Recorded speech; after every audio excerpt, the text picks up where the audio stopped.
বন্ধুগণ ভয় পাওয়ার জায়গা না। देखा है एखाने सेंट्रल फोर्स एसे गेছে, हैं सीआरपीएफ आ गया हम लोग के लिए। जो वोटर्स है हम लोग यहाँ पे जो भांगड़ का जो वोटर्स है, तुम लोग बेफिक्र रहो। हम लोग के लिए वोटर्स के लिए हमारा जवान सीआरपीएफ आ गया है। ये पंचायत इलेक्शन नहीं है, ये जनरल इलेक्शन है, देश का इलेक्शन है। सो यहाँ पे जो सेंट्रल फोर्स आए हैं हम लोगों के लिए आए हैं। हम लोग बेफिक्र होके वोट डालेंगे। कोई एंटी सोशल हम लोग रास्ते में रोकेगा तो हम तुरंत पुलिस ऑब्जर्वर को कॉल करेंगे। उसके बाद सेंट्रल फोर्स आके उसके इतना धुलाई करेगा ना, पूरा जिंदगी तक उसका याद रखेगा। ভয় পাওয়ার দরকার নেই। সেন্ট্রাল ফোর্স আছে, কোনো অসুবিধা হবে না। যে ডিস্টার্ব করবে শুধু আপনারা আমাদের যারা নেতৃত্বরা আছে সাধারণ ভোটারদের বলছি, যাকে ইচ্ছা ভোট দেবেন, যে সিম্বলটা আপনার ভালো লাগবে ভোট দেবেন। কিন্তু ভোট দান থেকে যদি বিরত রাখার চেষ্টা করে আপনারা আমাদের জানাবেন, আমরা প্রশাসনকে জানাবো। প্রশাসন আছে ওখানে, কলকাতা পুলিশ আর সেন্ট্রাল ফোর্স মিলে। তাই যারা এই গণতন্ত্রের উৎসবকে ডিস্টার্ব করার চেষ্টা করবে তাদেরকে জব্দ করে দেবে। এটা কলকাতা পুলিশের কাছে একটা বড় চ্যালেঞ্জ। কারণ এই প্রথম ভাঙড় ডিভিশন হয়েছে, তারপরেই কিন্তু এই লোকসভা নির্বাচন হচ্ছে। কলকাতা পুলিশ কতটা পারদর্শী, কলকাতা পুলিশ কতটা নিরপেক্ষতার সাথে কাজ করে, সেটাও কিন্তু তাদের কাছে প্রুভ করার জন্য একটা চ্যালেঞ্জ আছে। একদিকে নটোরিয়াস ক্রিমিনাল শওকত মোল্লা আছে, আর একদিকে ভাঙড়ের বাসী থাকবে। কলকাতা পুলিশ জনগণের স্বার্থে থাকবে না নটোরিয়াস ক্রিমিনালকে সহযোগিতা করবে, সেটাও কিন্তু পরীক্ষা করার জায়গা এই নির্বাচন। তাই বন্ধুগণ নিশ্চিন্তে থাকবেন, সকাল সকাল উঠবেন, তাই আপনারা আপনাদের ভোট কেন্দ্রে যাবেন। আইএসএফকে যদি ভালো লাগে ভোট দেবেন, তার পরিবর্তে অন্য কাউকে ভালো লাগলে সেটা করবেন, আমি কাউকে না বলবো না।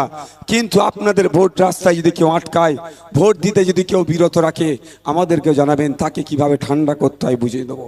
আর একটা কথা বলে যাচ্ছে আপনাদের, 4 তারিখ অবধি অপেক্ষা করবেন আপনারা। কে কোথা থেকে আজকে আর এসে কি হবে? ঠিক আছে, কিন্তু 5-4 হ্যাঁ তা আসতে ছুটে আসতে বলো। না না আচ্ছা, না परमिशनर ব্যাপার থাকে। 6টা পর্যন্ত इलेक्शन कमीशन ऑफ इंडिया जो गाइडलाइन है 6 बजे तक हम लोग प्रोग्राम कर सकते हैं। लेकिन वेस्ट बंगाल कलकत्ता पुलिस की तरफ से, भांगड़ पुलिस स्टेशन की तरफ से हम लोगों को 5 बजे तक प्रोग्राम करने का परमिशन दिया गया है। तो हम लोग क्या करेंगे, फॉर 59 पे हम लोग छोड़ देंगे। 1 मिनट पहले हम लोग प्रोग्राम को ख़त्म करेंगे, क्योंकि हम लोग लॉ एंड ऑर्डर को मानने वाला हम लोग आदमी है। हम लोग नहीं चाहते हैं कि यहाँ पे law and order situation create हो, क्योंकि हम लोग संविधान को सम्मान करते हुए, उसको आगे रखते हुए हमारा पार्टी को हम लोग चलाएंगे। कि भाई আমাদের পার্টি কেমন চলবে, সংবিধানের গাইডলাইন মেনে। আর সংবিধানের গাইডলাইন মেনে ইলেকশন কমিশন অফ ইন্ডিয়া তৈরি হয়েছে, ওর বাইরে আমরা যাব না। তাই বন্ধুগণ বলছে আর একটা মিছিল আসছে, আশা করছি 10 মিনিটের মধ্যে চলে আসবে তারা। 10 মিনিটের তার মধ্যে বক্তব্য আপনাদের হবে। তাই বন্ধুগণ আপনাদের এটা বলে রাখি, যতই দেখুন না কেন বিভিন্ন জায়গায় ভোটের পরের দিনই দেখবেন তৃণমূল আবির মাখছে। কিন্তু এই আবির মাখছে কেন বলুন তো? এই যে বাকি ইলেকশনগুলো আছে এদের ছেলেদের মনে কনফিডেন্স দেওয়ার জন্য। তৃণমূল ভালো করে জানে তাদের পায়ের নিচে থেকে মাটি সরে গিয়েছে। তৃণমূল ভালো করে জানে যে 4 তারিখের পরে বাংলায় তৃণমূলের অস্তিত্ব থাকবে না। বাংলায় আইএসএফ সব যারা বিরোধীরা আছে হেভি অংশে সিট জিততে চলেছে, এরা বুঝতে পেরে গিয়েছে। কিন্তু এখন যদি এরা দেখে যে ভয় পেয়ে যায়, তাহলে এই বাকি জায়গাগুলোকে আর ভোট করাতে পারবে না। আমি আপনাদের বলছি, ভাঙড়ের মানুষ 2021 সালে একদিকে বিজেপি তৃণমূলের বাইনারি ছিল, বিজেপি নাকি চলে আসবে, সেটাকে ভয় পেয়েও কিছু মানুষ হয়তো তৃণমূলকে ভোট দিয়েছিল। 2021 সালে কিন্তু আর কেউ আসার জায়গা নাই। 2024-এ কে আসবে ভাঙড়ের মানুষ আর দেখতে চাইছে না। আমি আশা করব ভাঙড় থেকেই লক্ষাধিক পরিমাণে ভোট নেব। ওইদিকে সোনারপুর, বারুইপুর, এদিকে আপনার টালিগঞ্জ, ওইদিকে আপনার যেগুলো আছে সব মিলিয়ে এখান থেকে আমরা সংখ্যাগরিষ্ঠ ভোট নিয়ে আমাদের নূর আলম খান পার্লামেন্টে যাচ্ছে আপনাদের হয়ে কথা বলতে। আপনারা অবাক হবেন পার্লামেন্টে আমি কেন যেতে বলছি। সারা ভারতবর্ষ থেকে 543 জনকে পার্লামেন্টে পাঠায়, পশ্চিমবাংলা থেকে 42 জনকে পাঠায়।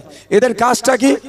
আগামী 5 বছর দেশ কেমন থাকবে, দেশের জনগণের হাতে কিভাবে টাকা আসবে, দেশের নিরাপত্তা কেমন থাকবে, ছাত্র যুবর ভবিষ্যৎ কি হবে, পড়ার শেষে যারা পড়াশোনা করছে শেষে একটা চাকরি পাবে, বেকারত্ব দূর করবে, ক্ষুধার সূচকে দেশের সংখ্যা বৃদ্ধি পাচ্ছে, আমাদের নাগরিকের সংখ্যা বৃদ্ধি পাচ্ছে, সেইটা কমবে কি করে? এই পলিসি তৈরি হওয়া নির্বাচনটা কি? সেটা হচ্ছে জেনারেল ইলেকশন। তাই পশ্চিমবাংলাতে 42টা সিট আছে। এই 42টা সিটে কতজন কন্টেস্ট করছে আপনারা জানেন? ভাই ওখানে কি পানি আছে নাকি যারা উঠে পড়ছে কোনটায়? পশ্চিমবাংলায় 42টা সিট আছে তো নাকি এমপি সিট? কতজন কন্টেস্ট করছে আপনারা জানেন? 42টা সিটে 507 জন, 507, 507 জন মিলে এই 42টা সিটে কন্টেস্ট করছে। সবাই বলছে আমাকে ভোট দাও, আমি ভালো কথা বলবো। কিন্তু ইতিপূর্বে এই ভাঙড়ের মানুষেরা, যাদবপুরের মানুষেরা যাকে ভোট দিয়ে পার্লামেন্টে পাঠালো, এই ভাঙড়ের কৃষকদের হয়ে কথা বলার জন্য, ভাঙড়ের শ্রমজীবী মানুষের হয়ে কথা বলার জন্য লেদার কমপ্লেক্সে কাজ করছে। কারো যদি অসুস্থ হয়ে যায় সেই দিনের মাইনেটা কেটে নিচ্ছে, কারো যদি হাত কেটে যায়, কারো পা কেটে যায়, কেউ ক্ষতিগ্রস্ত হয়ে যায়, তার কিন্তু আর সে কাজের জায়গায় যেতে পারছে না বা ক্ষতিপূরণ পাচ্ছে না, অর্থাৎ লেবার কোড মেনে কাজ হচ্ছে না। এটাকে বন্ধ করার কথা বলছে, কিন্তু কেউ আপনাদের কথা বলেনি। ইতিপূর্বে 17 বার ভোট দিয়ে আপনারা পার্লামেন্টে পাঠিয়েছেন, আপনাদের হয়ে কথা বলেনি। কি হয়েছে? মোটা অঙ্কের একটা মাইনে পেয়েছে আর 5 বছর শেষে একটা পেনশন পাচ্ছে। তাই বন্ধুগণ বলবো, এবারে ঠিক যেমন 2021-এ সমস্ত বাইনারিকে ভেদ করে দেশের রাজ্যের আইনসভার মধ্যে নওশাদ সিদ্দিকী আপনারা পাঠিয়েছেন। আপনাদের ভরসা, আপনাদের আস্থা আমি কি নষ্ট করেছি ভাই? আপনাদের জন্য বিরোধী বিধায়ক হিসাবে যা যা করা দরকার সেটা আমি করে চলেছি। ঠিক একইভাবে কোনো বাইনারিতে পা দেওয়ার দরকার নাই, কোনো সিপিএম এর কোনো আমার বন্ধুদের ভুল বোঝানোতে ভোটটাকে নষ্ট করা দরকার নাই। আমি আপনাদের বলি, আপনাদের মূল্যবান খামচিহ্ন ভোটটি খামচিহ্নতে দিয়ে পার্লামেন্টে পাঠান। নূর আলম খান পার্লামেন্টে যাবে, এই যাদবপুরের মানুষের জন্য চিৎকার করবে। ঠিক যেভাবে আমি ভাঙড়ের মানুষের জন্য, সারা রাজ্যের মানুষের জন্য বিধানসভার মধ্যে চিৎকার করছি, মানুষের জন্য কথা বলছি, ঠিক একইভাবে চিৎকারটা করবে।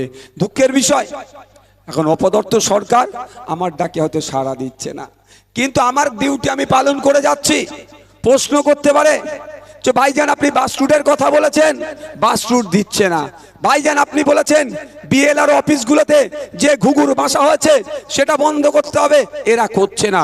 ভাইজান আপনি বলেছেন নরমুলি হসপিটাল, জিরেনগাছা হসপিটালকে সুপার স্পেশালিটি বানাতে হবে, এরা শুনছে না। ভাইজান আপনি শিক্ষার প্রতিষ্ঠানের বাড়ানোর কথা বলেছেন, স্পোর্টস কমপ্লেক্সের কথা বলেছেন, আপনার হোস্টেল চালু করার কথা বলেছেন, এরা তো শুনছে না। দেখুন, আমি তৈরি করার মালিক নয়, আমার হাতে তৈরি করার যদি পাওয়ার থাকতো বলতে লাগতো না, আমি তৈরি করে দিতাম। আমার হাতে কি পাওয়ার কি আছে?